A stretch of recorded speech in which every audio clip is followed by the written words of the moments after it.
Microphone check 1 2 1 2. This is your host, not some baby, and this is another episode of Swingers After Dark. Dudes ask me, how do I get her number? How do I get a woman's phone number? And first and foremost, she got to be attracted to your ugly ass.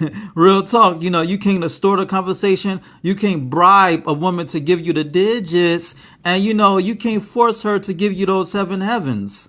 You understand me? You can't force a woman to give you the mathematics, commonly known as the phone number. You understand me? And she has to be attracted to you. She got to find something that she likes about your dumb ass. You feel me? And it's all about paying attention to body language. If a woman likes you, but she doesn't verbally say it, she may glance at you, smile at you, and look away. She may play with her hair. You feel me? She may, instead of taking a shortcut, she gonna take the long way. Where you at? So you can know where she's at, so you can feel her presence, so you can know her presence. You understand me? She gonna make herself notice by you. You feel me? So you can make that move. But at the same time, even if you think, believe, or know that a woman is feeling you, you should take your time.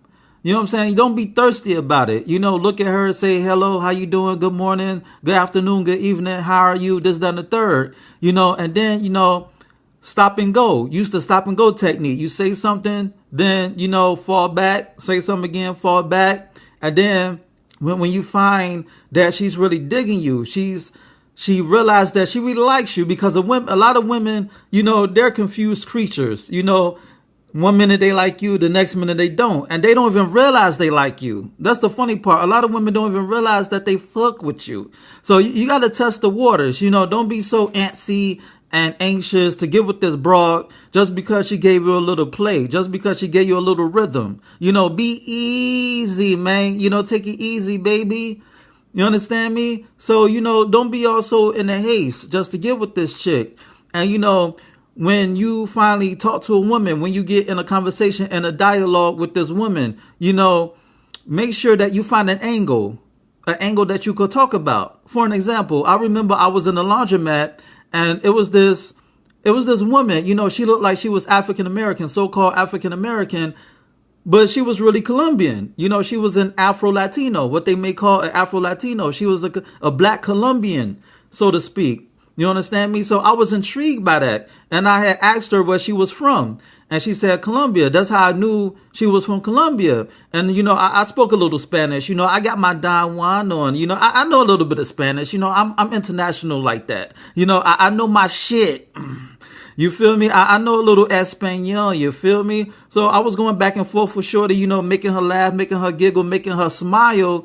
And, we were just shooting the shit. I was asking her, how long she been around the neighborhood, how long she been in the United States, this, then the third. I was just vibing off of her responses. And, that shit interests me because, I thought she was a black American. But when I heard her accent, I was like, wait a minute, where are you from? And she was like, Colombia. She had like a Spanish accent, but she was dark skinned. But this chick, man, this chick was so dark, she was midnight. You know what I'm saying? When you think of, usually when you think of the stereotypical Latino, she's a Spaniard. She looked like she could be from Spain, or she may look like a Taino Indian. You feel me? Or she may look like a light-skinned black person, but she was dark. You know what I'm saying? So I use her appearance, or I use my interests towards, her exotic look to find an angle to steer into a conversation. You understand me? So that's what you got to do when you talk to a woman. You got to find something that may interest you, so she could spill her guts to you about her as a person, and then you could take it from there. You understand me? And when she got comfortable with me and I got comfortable with her, I asked her for her social media. Why not, son? Why did you ask for her social media? First and foremost, a lot of these, there's a lot of bugged out females out here. And I'm not going to give my digits to a chick who could turn out to be crazy as batshit. You understand me? And second of all, you can always block somebody from Facebook.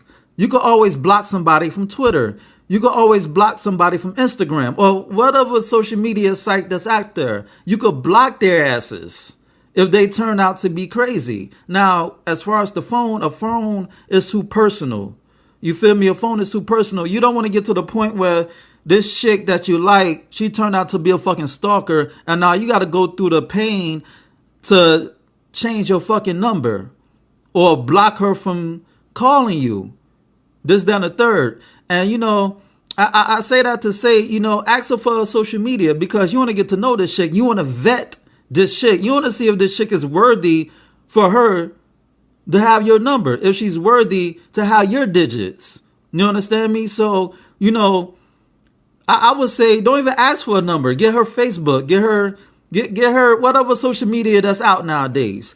You may say, well, no, son, well, I just can't get the number. You know, you got to realize that, you know, a lot of these social media apps, it's on their fucking phone already.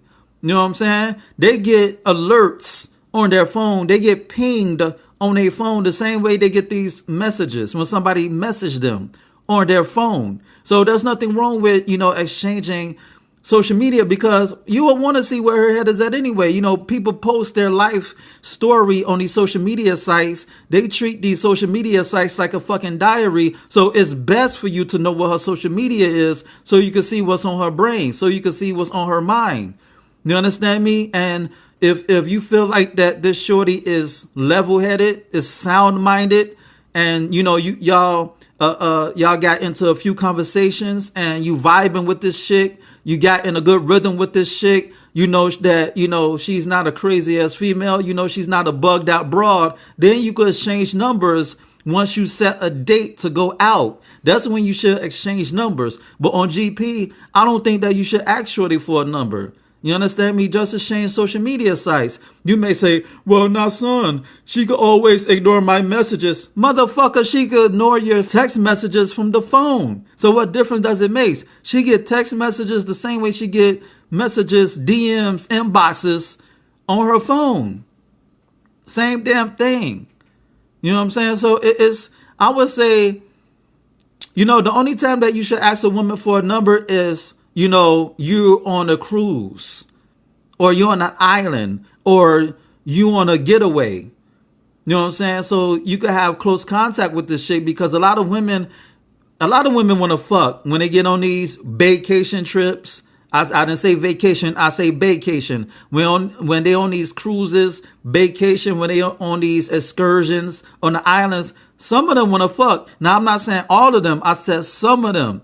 And, you know, when you establish a rapport with a woman and you know that you can get in them draws, and you know that you could fuck this chick, then you could exchange numbers off the whim. But if you're in your hometown, in your hood, in your community, on your block, if she's a local chick, you know, you could take your time. Just get her social media and take it from there. But if you're on vacation, she's on vacation, then you should ask for the digits so you could get easy access. You know, because when people on vacation, they don't want to be on social media all the time. You know, they may post pics here and there, but they don't want to be bothered with the inbox. You know, so getting her number is more personal and she could be easily reached because she may have kids. She may have loved ones, even if she don't have children, that she could get a close contact with. You understand me? So that's when you should get the number. That's when you should ask for the number or exchange numbers rather. You know, just say, you know, do you mind if we exchange numbers so we could get up with each other? That's what you could say. You understand me? So, you know, how to get a woman's phone number? It depends on the woman. It depends on the circumstance. If you're local, I just say get her social media. If you're out of town and you might see this chick, you know, for the 3 or 4, 5, 7 days that you're there, then I just say go for the gusto, man. You know, go for the gusto. Hit the home run. You don't have to load up the bases for a grand slam. Hit the fucking home run and, you know, go about your business. And then what happens on a vacation stays on a vacation. You feel me? So, you know, I just wanted to chop it up with the fellas right quick. You know, first and foremost, she got to like you. She got to find you attractive. Second of all, she got to realize that she likes you because a lot of chicks, they don't realize it until, you know, she get into a conversation with you because a lot of these chicks, they whimsy. You know, they flip-floppy. You know what I'm saying? One minute they express interest and the next minute, It's like they have amnesia, like they never had a liking towards you. That's why you shouldn't be so damn thirsty, because you could turn a woman off as fast as you could turn a woman on. So if a woman seems that she's interested in you, then just take it in stride. Don't be so thirsty to get with this chick. Because she got to realize on a conscious level that she likes you. Subconsciously, she may dig you. She may smile at you, laugh, smirk. She may be smitten by you in the back of her mind. But until that feeling comes in the forefront, then take your time, baby, because she's always going to be there. The only time that you should rush, so to speak, if you're out of town and you're not going to see this chick again and she's not going to see you again. You understand me? That's when you could like blindly talk to chicks and not give a fuck, because she doesn't know you. She's not going to spread your name all across the neighborhood unless you do some foul shit and she posts your ass on social media. You know what I'm saying? But the only time that you should be hasty, the only time that you should say, fuck it, I'm going to just go for the gusto and ask for a number, is she's from out of town, you from out of town, or you from out of town, she doesn't know you. You understand me? And you just want to get that nut. But for the most part, just exchange social media and then take it from there, because this shit could give you the number and y'all exchange numbers and she's blowing up your fucking phone like dynamite and she doesn't want to be with you. Or, excuse me, you don't want to be with her because she's crazy. Because a lot of times you can't trust a big butt and a smile. A lot of times when chicks ask me my information, I say, Google me, bitch. Real talk. Nah, I'm just playing. We exchange social media sites. We exchange social media, information. But anyway, on that note, this has been another episode of Swingers After Dark, and this is your host, Not Son, baby. Check out my website at www.notsonblaze.com. That's www.nahsunblaze.com. And check out my ebook, You, Me, Us, Them. The Swinger Manifesto. It's on Nook, Kindle, iBooks, Google Play. Go get it. Ow. And, shoot me an email at swingpodcast@gmail.com. That's swingpodcast@gmail.com. And shoot me with any questions and or concerns that you may have. Google Author Not Son and, rate, subscribe, share, comment this podcast. You dig? And on that note, until next time, peace. And don't kiss them hoes in the mouth, baby.